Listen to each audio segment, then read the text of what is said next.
Hello everyone. In this tutorial we're going to show you how to use multi-currency in atACC ERP. So in order to enable the same, you need to go to settings and module settings and then go to general and then go and enable the settings called multi-currency.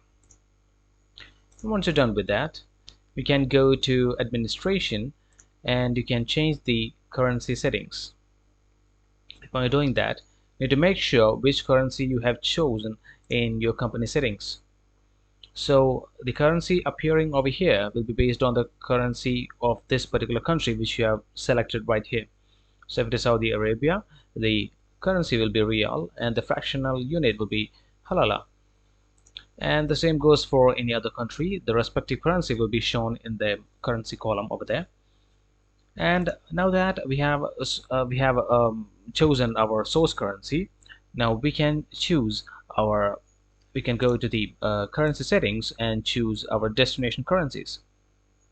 In this case, we have created two currencies like India and United States, and we have set the exchange rates. These are some sample values which we have created, and just like that, you can create any.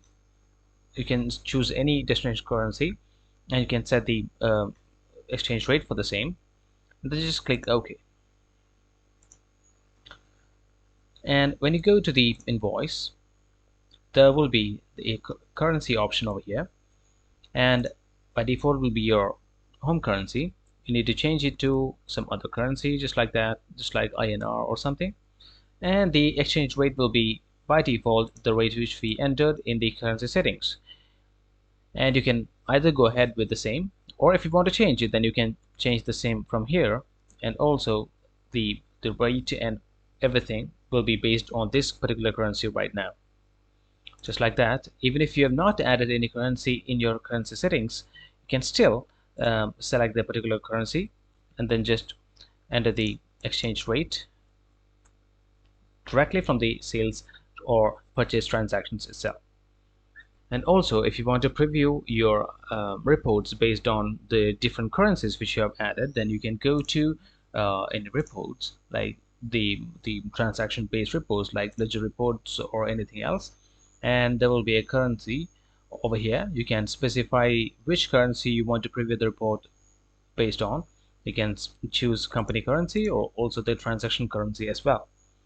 And the same goes for most of the reports like sales and purchase reports as well. There will be currency option over here. You can choose which currency you want to preview the report based on. Okay, so thank you for watching and have a great day.